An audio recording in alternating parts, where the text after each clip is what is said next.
Welcome, everyone, to the Information's TITV. My name is Akash Basricha. It is Monday, August 18th, and we have got loads of exciting news to get to today. We have got the CEO of Grammarly coming on the show to talk about the company's new AI agents. We've also got Chris Miller, author of Chip War, coming on the show to talk about, well, the chip war and where he sees this playing out.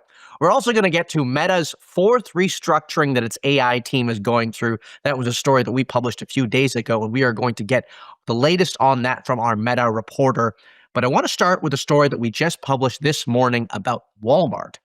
Walmart has been quickly growing its e-commerce business as it tries to compete with Amazon, and along the way, it has started to encounter some of the exact same problems that Amazon has long been grappling with. One of those problems has been balancing the number of small merchants and big brands on the platform, and my colleague Ann Guillen published a story this morning about how Walmart is dealing with all of that. I want to bring on Ann to tell us all about what she found. Ann, happy Monday. It's great to see you. Happy Monday, Akash. Good to see you. So let's talk about Walmart and e-commerce platforms broadly speaking. I mean, when I go on Amazon or Walmart, I know that there are these big brands and then there are also some of these smaller merchants. And what you started to tell us about in the story this morning is how these companies balance these two groups. Tell us about that. Yeah, so I think more and more consumers are starting to understand this in a bit more detail. But and I'll just use Amazon as the example because they've been around longer, they've been dealing with this longer. But a lot of the products on any online marketplace, whether it's Amazon, Walmart, they're not directly sold by Amazon or even by the brand whose product it is. So, Olay moisturizer, Coppertone sunscreen, those products aren't necessarily being sold by the brand directly. Hmm. Oftentimes, a lot of those products are being sourced and listed and sold by what are known in the industry as third-party sellers, but they're typically small, independent sellers. A lot of times people do it as like a side hustle or as their full-time gig, just sourcing and selling different products. But that's where, a bulk of the products on Amazon's marketplace come from these days, are these independent And, sellers. and they're like the resellers, essentially. Is that the idea? Essentially, yeah, they're new products, but it's not being sold directly by the brand. The resellers are either purchasing the products from the brand or they're getting them from a wholesale distributor like Okay. a beauty supply company. Sometimes they get them, at off price or liquidation stores. There are all kinds of ways that these resellers can get their hands on these products, Right. which is part of the problem that Amazon and Walmart both want to have more information about where these products are coming from. Okay, so you've got these big brands, and then you've got the resellers. These are the third-party vendors, I guess. Your reporting in the story this morning was about how how Walmart, excuse me, how Walmart is dealing with some of these smaller resellers. Tell us about what you found. Yeah. So in my story this morning, I reported that over the past couple of weeks, a lot of small resellers on Walmart's marketplace have seen their products be suddenly taken down, delisted. And what Walmart has told them so far is that they are changing a lot of their policies around who is allowed to sell certain products, particularly in the health and beauty and personal care categories. So, any cosmetics, skincare products, sunscreen, lotion, anything like that, Walmart is taking another look at who is allowed to sell those products. So a lot of these third-party sellers, these resellers, they're kind of stuck in limbo right now because Walmart has taken their products down from sale, so they're not making any new sales. Walmart is asking them for more information about where these products are coming from, and Walmart has told them that, that the new rule going forward is that only certain people will be allowed to sell these products, primarily the brands, and then people who have explicit authorization to be a distributor or a seller of these products. And so Walmart has taken this perspective that they want less of these sort of smaller merchants, it sounds like, more of these bigger brands. Which one is better from the consumer's angle? For me, is it better to have the smaller resellers or the bigger brands? It's a really interesting question, and it's what you mentioned Amazon at the beginning, and it's a question that Amazon and other online marketplaces have been trying to sort out basically since the beginning. If you have these smaller sellers, you get more product selection, more pricing competition, a wider variety of stuff that you can promote to shoppers. But kind of the downside of that is that you don't necessarily have a clear window into where these products are coming from. If you're the brand, you could get tired of all these small sellers undercutting your prices or Hmm. selling things from last season. And so it's a really tough line for the marketplaces to walk. Hmm. Do they keep the small sellers happy because they're buying advertising and they're paying for warehousing and fulfillment services? Or do they kind of forget the resellers and just go to Right. work directly with the brands? So as a shopper, you don't necessarily see that going on behind the scenes.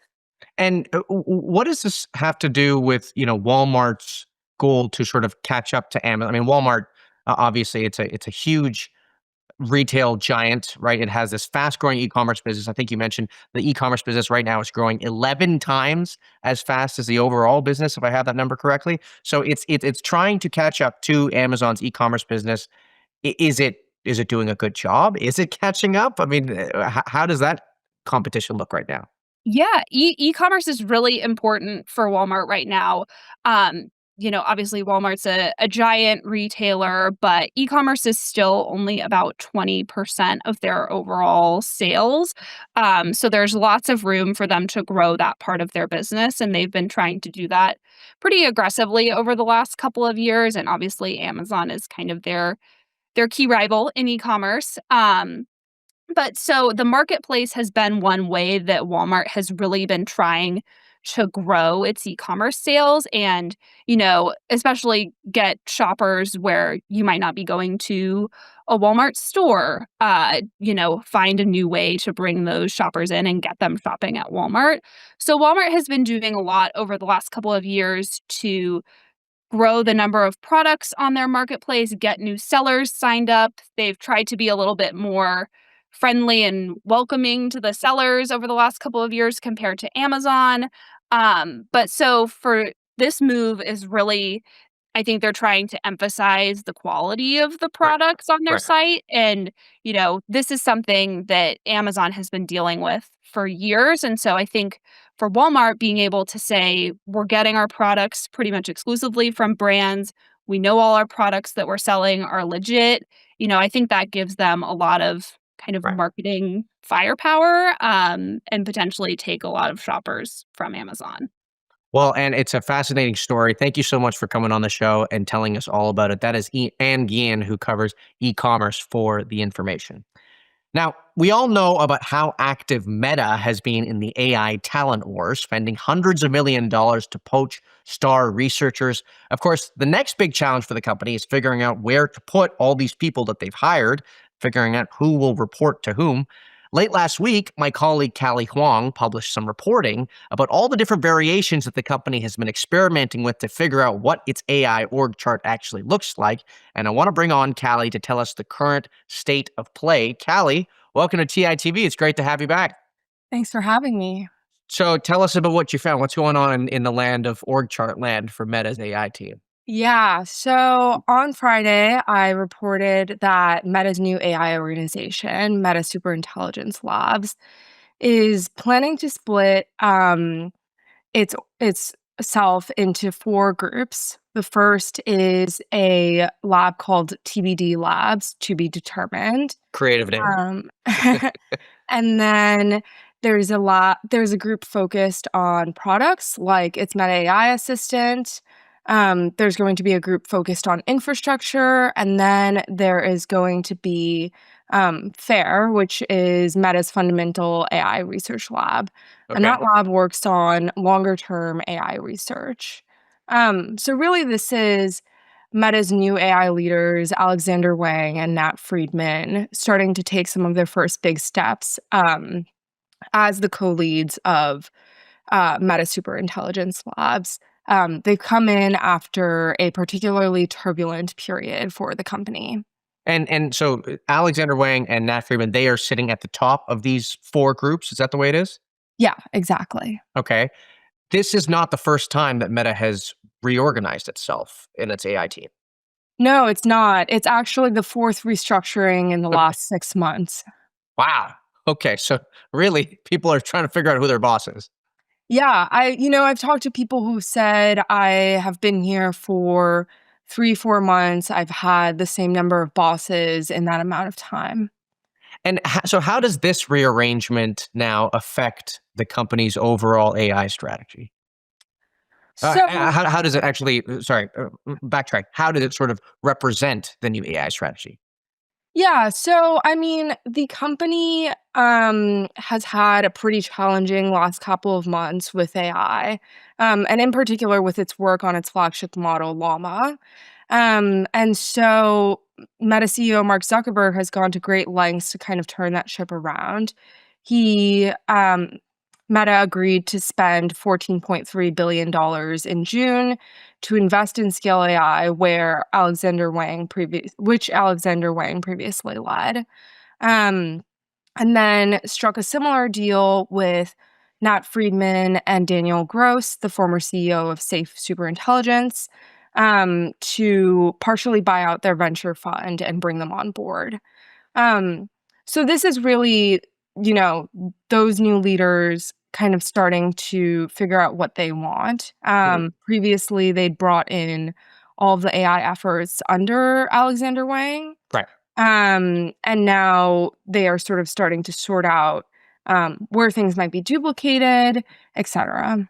So one of the questions I wanted to ask you is, look, you mentioned this is the fourth reorg, and who knows, it might reorg again, you know, 2, 3 weeks from now. We don't know. However many variations it goes through. I mean, what I want to know from you is how employees are feeling on the ground on this team, because in my mind, if you don't know who you're reporting to or you don't know what the structure looks like, I mean, how do you get any work done in the AI team? Yeah, it's really tumultuous. People say that it feels chaotic. I think the idea is that this reorg will hopefully be the last one for a while. Meta is known for doing a lot of reorgs, but typically that is once every 6 months, not four in 6 months. They did one in February where they moved out two engineering leaders and brought in a new product leader. Hmm. They did another one in May where they split up the group. And then they did one in June after Wang and Friedman came in. Right. So that's a lot of change. It's super distracting. It's hard to focus. And so I think the idea is that hopefully this time around things will settle down a little bit. And last question for you before let you go. That new team, TBD Labs, what is to be determined? What is that team going to do? What's to be determined is its name. Oh, okay. What um, does the group do? the group is going to be working on its Meta's new model, Okay. newest generation of its model Llama. So it Um, strikes me as like that's like the most important team. Yeah, I mean, this is where a lot of the new AI researchers who are coming in are working. And they've brought in people from around the company. Got it. Any bets on the name? I've heard some things, but probably to save for another story. Okay. All right. Well, when you figure out the name and when you figure out what else the team is, what they're actually coming out with, then come back in the show and tell us all about it. That is Kelly Huang, who covers Meta for The Information. Well, it is officially getting close to back to school season, and Grammarly made news this morning, launching new AI agent tools for students. Part of the new product suite includes tools to make sure students are being responsible with their AI use, and Grammarly has also been trying to expand itself beyond just grammar checking software with a series of acquisitions lately. Here to talk about all of that is CEO Shishir Mehrotra. Shishir, welcome to TITV. It's great to have you. Haha, that's a rookie mistake. Gosh, great to be We'll here. go with it. We'll go with it. Shashir, it's great to have you here. So, look, it's back to school season. Tell us about the products that you launched today. Yeah, I think this is a great step forward in what we think is the agentification of Grammarly. We view Grammarly as the original, the OG AI agent, works everywhere you work, assists you in everything you do. But up till now, we've been using it only for grammar check, for I like to call it having your high school grammar teacher available all the time. And we're working on taking that platform and broadening it much broader to cover many use cases beyond grammar. So we launched today, actually last Friday, a set of agents that are expanded in areas that are pretty close to what we were doing, but really stretch how you might think about Grammarly, and especially focused on students that are writing. So there's a an AI grader that can take whatever you're writing and give you a grade for it. Hmm. There's a citation finder that can go and make sure that you're citing the right work. There's an AI detector that can help predetermine what the AI detectors at the schools are going to say about whether there's AI used in the writing or not. Right. A paraphraser, so on. So it's a set of different agents that broaden, and then you'll see us go much further with other agents coming very soon. So, what exactly is the agent part of this? Because I think I understand Grammarly's, it kind of checks things as you work the way that I understand the product, at least. So, what is the new agent part of this? Yeah, I mean, I think this is a little bit, as I think about the definition of agents, I think agents, people have classified them in a few different ways. I think of there as being sort of three classes of agents out there. There's agents that are really consultative. There's the agents you ask. Those are, I think, what we're used to with products like ChatGPT. They're agents that are primarily focused on taking action on your behalf. They're sort of asynchronous action performers. And then there's a class of agents we think of as assistive agents, and their job is to work right next to where you work Mm. and the least interrupted way possible help you perform your task. And so from that perspective, we view Grammarly as one of those original agents. It works in about 500,000 different applications. Every web app, desktop app, mobile app you can think of, we sit right next to you. We read what you're doing. We annotate it in ways that don't disrupt you or the application, and then we make changes on your behalf. So, Um, is it is the? I'm just trying to understand the back end here. I mean, as somebody writes something, as it's checking, yeah, assessing its plagiarism, score, or I guess assessing ways in which you can improve it. Is that agent then checking things in the background? Like, is it that's going and right. communicating with other data sets in the background? Yeah, that's right. I mean, we're one of the biggest users of LLMs out there. We make over 1 billion LLM calls a day, and so every time as you're typing on every key press, we're going and running a set of agents that look at what you've done and try to come up with the best possible suggestions, mucks them together into Huh. a common set of recommendations. Everything from did you get the grammar right to did you cite the right work? Did you, how are people going to react to it? What's the tone? And so on. Soon we'll add a set of agents that go much beyond that, connect all your different data sources, be able to do things like check it against facts in your CRM system or in your past emails or your past writing, and then agents that can take that further and use that as an initiation point to take action on your behalf as well. And which models are you using to do all this? We use everything. We have a set of in-house models that we built over time. We use a lot of every level of the Llama models. We use all of the publicly available models from OpenAI and Anthropic. But one thing to note about us is we have every use case of LLM. So we have cases that need to run in incredibly fast speed and very low latency. So as you type, we have others where we can take our time and we can come back with a grade for your writing or for a reaction for what people might think. And so I think we end up being kind of at the front of every LLM you can find. Hmm. I want to talk to you sort of about Grammarly's broader strategy in just a second, but last question on this point here. The thing about combining AI with education, for me, at least the way I think about it, if you take a step back, is some of this is the work that the teacher would have probably done, in terms of providing feedback for the student.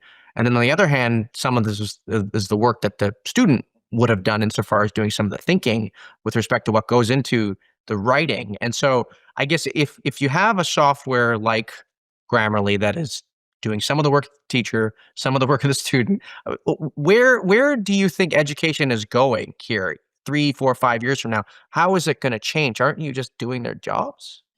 Yeah, I mean, I think maybe two different points there. So when we talk about the teacher side and the student side separately, on the teacher side, I do think the role of teachers has changed dramatically, not just in the last couple of years, but over the last decade. I mean, I was at Google running the YouTube team when the advent of taking all your lecture materials online became a real thing. And nowadays it's very typical that many of the classes at colleges are actually broadcast online for free. And it completely changed what do you pay for in college? Are you paying for going to the lecture? Are you paying for something else? And I think that was a massive step forward for education, but it had to really change the definition of what a teacher does. The teacher's Mhm. job is not the lecture. The teacher's job is the assistance. It's the work with the student. I think in this case, we're seeing yet another step of that. And I think what we're going to see is professors act a little bit more like the term I use is digital twins. And we work with a lot of different universities. Most of the large ones are customers or partners of ours.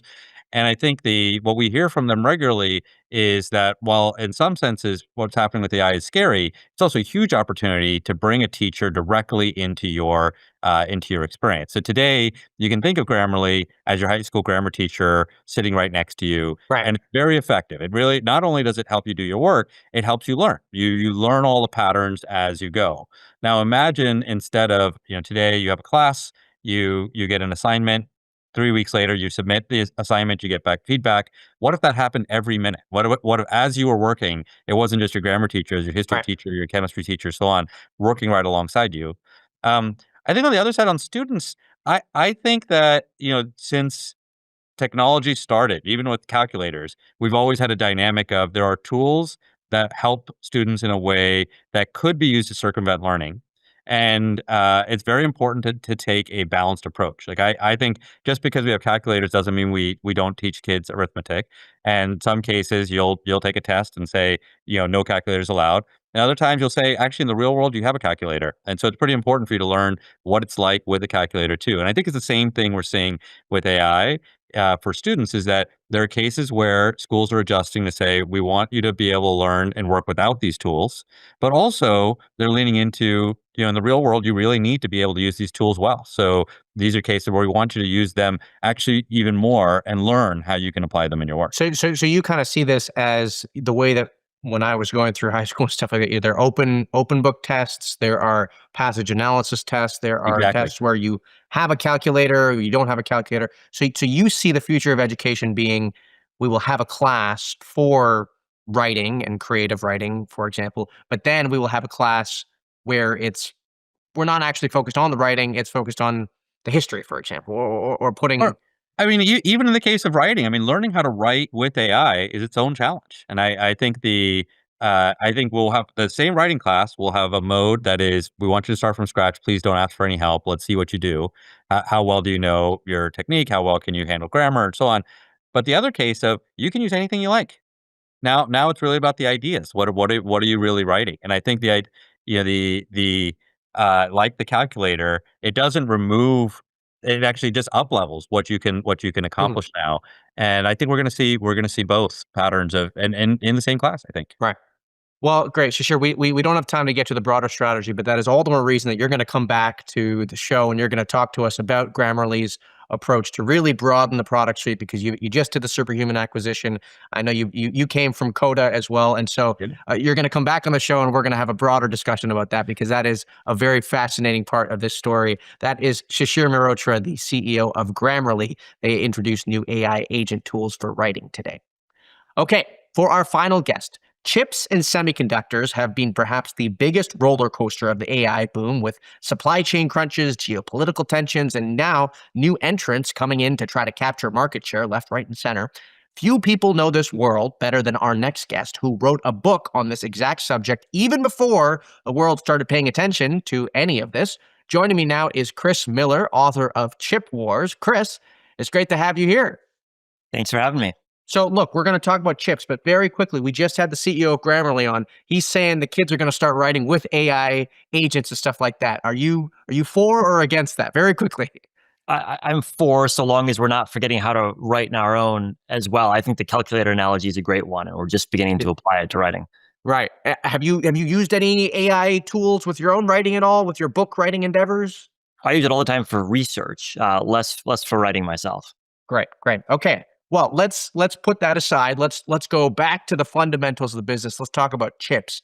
One of the things that has really struck me about the news of the last couple weeks with Nvidia and their ability to sell chips in China or not is, look, this is less than, historically it's been less than 15% of their revenue coming from China. And yet it seems like it's taking an outsized portion of Jensen Huang's attention right now. The chips that they've gotten the green light to sell are kind of this watered down version of the chips. They've got this revenue share agreement with the US government now. So my question for you is, I mean, why bother with any of this? Why even focus on it at all? I think it's a good question. I think for most tech companies, China is the world's second largest economy. For all hardware sellers, it is a big market. And so, fair to note that most of NVIDIA's sales go to North America or to US companies with subsidiaries elsewhere in the world. But it's hard to ignore the world's second largest economy, especially since, as Jensen correctly often says, China is a center of AI innovation with lots of new open source models coming out of the region. So I think the company is afraid that if it does completely lose access to the Chinese market, it's also going to be cut off from future waves of innovation that might emerge from China. And what do you think about this idea that the threat of a company like Huawei, for example, getting more traction in China because of the absence of NVIDIA there, the threat that Huawei could then become the next big player? Do you think that's a legitimate concern? Well, I think it's legitimate to be concerned about Huawei getting better and better at designing chips, better and better with its partners at manufacturing them. But I think that's already baked in. My read of the history is that since 2014, when President Xi declared chips a core technology, China's been spending tens of billions of dollars a year in government subsidies to build up its own chip industry to become self-sufficient, to wean itself off American technology. And that actually happened before the first Trump administration and then the Biden administration started cutting China off from different chip technology. So I think 80 or 90% of what China's going to do in terms of self-sufficiency is already baked in. And US policy decisions are really marginal in terms of shaping China's calculus at this point. And what do you make of these smaller AI chip startups that we've written a lot about them at the information companies like Grok? We had the CEO of Samba Nova on the show. You've got, we've actually got an AI chip database of about more than 24 of these companies. Do you think any of these companies actually stand a chance to take market share away from a company like NVIDIA? Well, it's certainly a hard market to compete in when you've got NVIDIA both so dominant and charging forward so rapidly. But on the other hand, it's a massive market, blown up in size just the past couple of years. And so no surprise that you got new startups. I think the challenge for startups is that the competition to NVIDIA comes in three different buckets. There's AMD, an established player producing chips that operate similarly to NVIDIA's. There's all the hyperscalers doing their own in-house chip design with chips that are perfectly tailored to the specific workloads they're running. And then you have all the new startups that are trying to make substantially more efficient chips, but starting without the software ecosystem, without the market traction, without any of the benefits that incumbency provides. So it's not just NVIDIA versus the startups, it's the startups versus all the rest of these big established players. And that's what makes this such a tough business to break into. And in those three buckets of competition, which do you find yourself most interested in these days as you do your own research? Here's the reality. They're all going to win because the market's grown so rapidly. There's space for NVIDIA to grow substantially, and AMD will be the second source of choice because none of these companies want to be reliant on a single provider. But also, if you're Meta or Microsoft or AWS, you're running such vast and specific workloads, you're going to have an incentive to design your own silicon too, which is why they've all been doing it now for, in some cases, over a decade. So long as the AI market keeps growing so rapidly, it's going to be less of an either or than a mix of all three of these. And the startups are going to hope they can break in and become the fourth option. One of the angles of the story I wanted to get your take on is the TSMC angle to this story, which underneath so many of these companies, TSMC is the one making these chips. And maybe we'll put the hyperscalers aside for a minute because I think they've got some other arrangements. But a lot of these chip companies, the smaller chip startups that we cover, a lot of them are using TSMC. And so my question for you is from their perspective, does it matter to them if they're making chips for NVIDIA or for some of these upstart companies? What's your research telling you there? I think if you're TSMC, you've got an incentive not just to be reliant on one big designer of GPUs like NVIDIA. You want to spread your bets, both because you don't know exactly how the industry is going to develop. Some of the startups could break out, but also because you're constantly in negotiations over price and quantity with your biggest customers. And so having a bit more of a diversified market is in your interest. You can negotiate more effectively. So, there's no doubt that TSMC's got to be very responsive to NVIDIA, but it has an incentive as well to see some of these other players at least survive and potentially even win market share to create a more balanced negotiating field for themselves. And so does TSMC have any kind of programs in place where it sort of tries to help some of these smaller chip makers sort of accelerate their business at all? Well, it does, and not specifically focused on GPUs, but across the board, there are a number of programs that TSMC uses to help smaller firms build up their capabilities because it is so hard to go from startup to producing chips at scale. But I think TSMC also has to balance the desire to help new firms with the reality that a small number of big tech firms, Apple, Nvidia, chief Yeah. among them, constitute a really substantial portion of their revenue. And so that's naturally where their focus is going to lie. So how does TSMC help some of those smaller customers grow? Well, if you're a small firm, you've got to manage all sorts of complex IP issues. You've got to learn how to convert your chip from essentially a software file to a real piece of silicon. There's a lot of really unique know-how that TSMC has cultivated over the past 4 decades now that it can help young firms learn how to replicate. So this is literally like consulting-esque like support. This is them sort of hand-holding some of these smaller firms to say, hey, let's show you how you can really get from 0 to 10 quicker, essentially. Yeah, that's right. And designing a chip from start to finish can take several years. It can require dozens of engineers who've already done it before, tens if not hundreds of millions of dollars for the most complex chips. So this is a really serious endeavor, and you can understand looking at those numbers why you often need a bit of help from TSMC if you're just a startup getting its first chip out the door. Another side of the story is sort of you've got the hardware, the chips themselves, and then you've got the software that runs on top of these chips. And some of the discussions we've been having in the newsroom here at the Information is around how some customers they find it difficult to, swapping out the chip is one thing, but swapping out the software is almost harder in some cases than just finding a new chip. How much are these customers thinking about the software that goes on top of these chips from the people that you've talked to?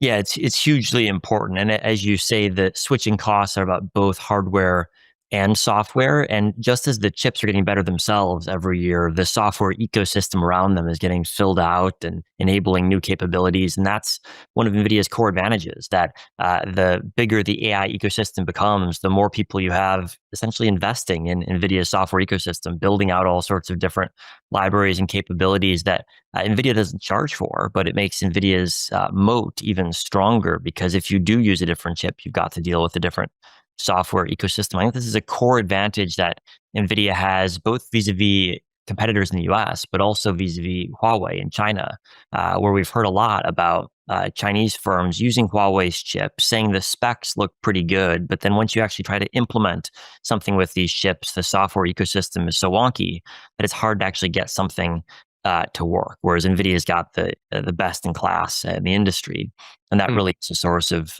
deep competitive advantage.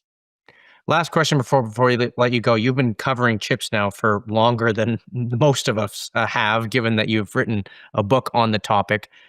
This topic is well covered from the regulation perspective, from the technology perspective. We just talked about stories about the software perspective. There's the international supply chain perspective. What part of the story do you think doesn't get enough attention that you think we should be more focused on in the chip conversation? I think one of the key areas of focus in the industry right now is on energy efficiency and what that implies for future data center growth. We've heard a lot over the last couple of years about companies building power plants, for example, to power their new data centers. But the more we can do on chip efficiency, the less intense these power demands become. And so we're seeing a lot of innovation coming down the pipe around ways to make chips more energy efficient, to increase the efficiency of different chips talking together. And I think it's going to be a real area of focus for the industry over the coming years. And on that point, very quickly, I just want to get your thoughts here. One of the things that I've struggled with actually is when I talk to people about these AI chip startups, right? A lot of these chip startups say, well, we consume a fraction of the power that NVIDIA's GPUs do, or our chip runs faster, it is cheaper. There's loads of different ways you can slice and dice it. But when you talk to people in industry, they say, well, yeah, but it's actually not an apples to apples comparison, right? Sometimes you're talking about one chip versus a stack of chips. There's sort of different ways of sort of slicing the competition here. So I guess my question is, how do you think about that? Are these AI chip startups actually doing a better job than NVIDIA at the end of the day? I think the way to think about this is to look at general purpose versus specialized computing. NVIDIA's GPUs are pretty generalizable. They can be used for lots of different workloads. A lot of the AI startups have much more specific applications. They're inference only or even transformer only. And if you specialize, you can become much more efficient, much faster, much more capable at that particular type of workload, but you sacrifice the general purpose nature. And so it's not always about who's best. It's about whether you prefer a more general versus specialized solution. And the challenge that startups face is convincing companies that they should sacrifice some of the generalizability and adopt a more efficient but more specific chip. Great. Well, Chris, thank you so much for coming on the show. I appreciate it. We're going to have a lot more news breaking on this beat as we go along. And so each time we do it, we will bring you back on the show to help us understand and make sense of it. That is Chris Miller, the author of Chip War. Well, that does it for today's show. A reminder, we are live on this stream Monday through Friday at 10 a.m. Pacific, 1 p.m. Eastern. I want to thank Amazon Web Services, who is our presenting sponsor for this production. And I want to thank you for tuning in. We really do appreciate your viewership. I am already excited for our next show tomorrow. And so until then, bye-bye for now.